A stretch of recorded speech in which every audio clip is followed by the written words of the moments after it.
We just heard a story. I want to go to a conversation. I want to bring in one of our students who has been a wonderful conversation partner with me for a few years now. So let's see if we can get Archelle into the space. There she is. This is Archelle. Archelle, why don't you go ahead and introduce yourself? Tell people who you are.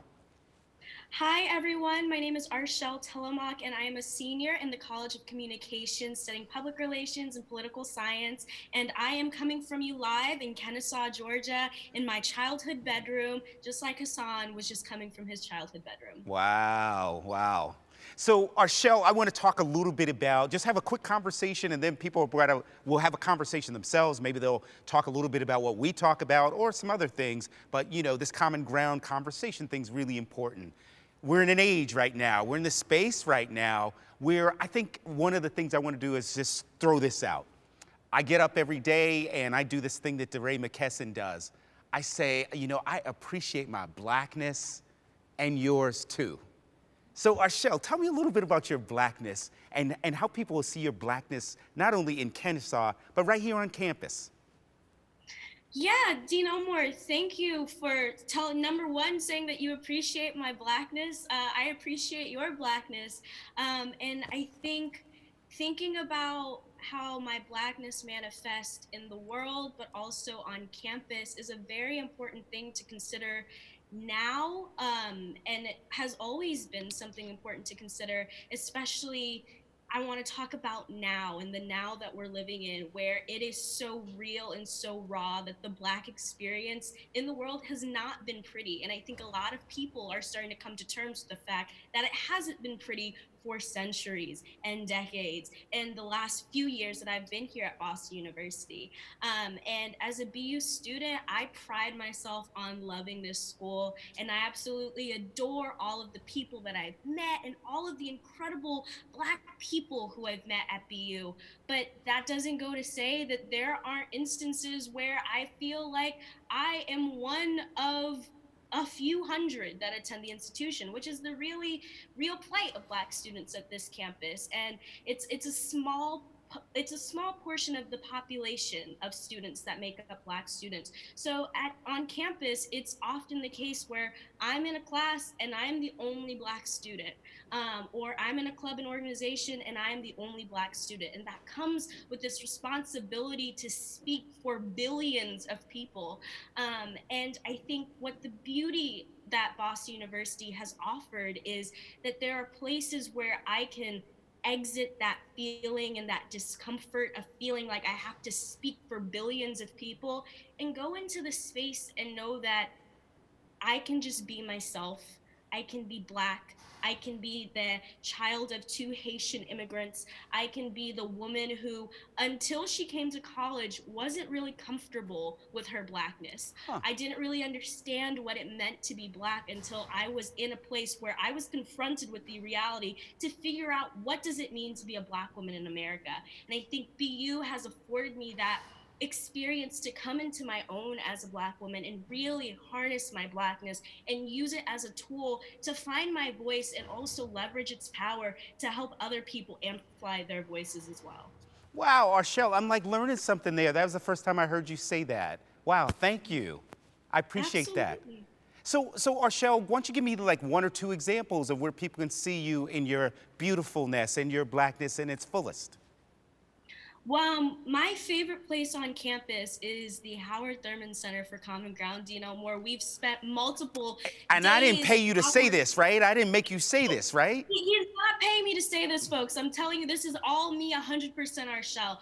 The Howard Thurman Center for Common Ground is one of those places on campus where, when I walked in, I just felt like I could fly and be myself. And the woman who is at the helm of the Howard Thurman Center, Catherine Kennedy, she is an incredible woman, and she's an incredible Black woman. And in that space, I can see people who look like me, and it's not just in the professional staff, it's in students who convene there, and we have these really honest conversations. One of the conversations that I've had is where a student started to liken Charlottesville to the same comments that the president of the United States was saying, and saying there were good, but there were good people on both sides.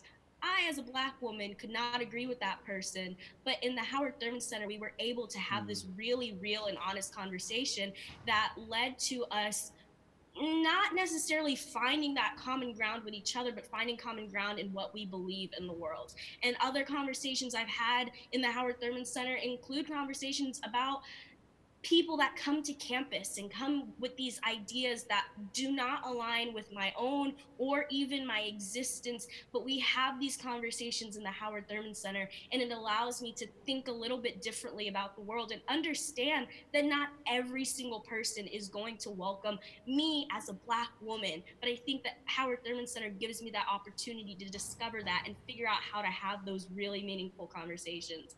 And another place, it's not a space per se, it's just the people. And at Boston University, I have found people, so many mentors, so many Black mentors, so many Black women at BU who do incredible things in their communities. And what I love about the people at Boston University is if you reach out to somebody, they will almost 100% of the time agree to sit down with you and just talk. And I have done this with the dean at the law school, who is a powerful Black woman. I've done this with a sociology professor who is a powerful Black woman. If you just reach out, there are people that just want to sit and talk to people that remind them of themselves and really help them discover what it means to be Black in a space where there aren't that many Black people. And I don't want people to get this impression, Archelle, that you only do Black stuff. You're pretty active around campus and a whole lot of other things. Yeah, just reel off your resume a little bit for us. Oh gosh, I don't know. Do we have time? So I'm pretty active on campus. I've done orientation. This is my second tour with them, but I'm also a radio DJ on campus on a feminist radio talk show where I am one of two Black women who have been on the show, and we talk about a range of issues. I'm also the editor in chief of Charcoal Magazine, which is a publication on campus that celebrates students of color and their work. And I didn't say Black students; I said students of color because it encompasses Asian students, Latinx students, East Asian students. We really want to hit everywhere in the world and tell stories that aren't often told. I'm also in student government, and I have been since my freshman year as a senator, and I worked as a director of communications. And in the Howard Thurman Center, I'm very active as an ambassador and as a leader for two programs, Late Night Listens, which brings in people, again, from all over the world and from all different backgrounds to listen and sit and digest music, as well as Girlfriends. And the last thing, I'm a student of the College of Communications. So many white people around me, so many people from different places in the world around me. And that's one of those places where I've also really found myself and stay really deeply involved. So, Archelle, one final question. We are in this crazy time, right? We're talking about race, racial justice. We're talking about COVID and coming back. Our lives have been physically moved apart from each other. How do you think you're gonna? And I'll tell people this: Archelle is really good at connecting with people. She just knows people. She reads people. She's honest with you. You want Archelle as your friend. Archelle, will things change for you with people when you get back, especially given the political tumult and also just this weirdness that the pandemic has brought? Do you think in terms of how you engage people, and especially how you engage people around these important conversations around race or around COVID or about communications or anything else, do you think it's going to change significantly for you? Absolutely. And I think it has to. I think the reason why we're in the situations that we're in right now, where we treat racial injustice like a taboo, that's why we're here. And I think going to campus in the fall and also engaging with people who are coming to campus, engaging with people who, for a really long time, never had to engage in these really difficult conversations about race and injustice and what that means. Absolutely, I'm going to be having these more honest and open conversations because for the first time in my 21 years of life, the skeletons are out of the closet and there is no other choice than to talk about them. And I think I'm looking forward to going into classes and having it be a little bit uncomfortable, and going into spaces and knowing that it's going to be uncomfortable. Because right now we just can't, we can't do what we do when people are often murdered and then the Black Lives Matter movement starts. We just list three names and then we call it a day. The thing is, now that people are aware and now that people have really decided to invest in what's happening in the Black community, not just in the US, but globally, folks are starting to realize it's more than just three names. It's thousands of names, and it has been thousands of names. And it's time now that we come and we rectify with the injustice from the past centuries and start to have these conversations where we can really move forward.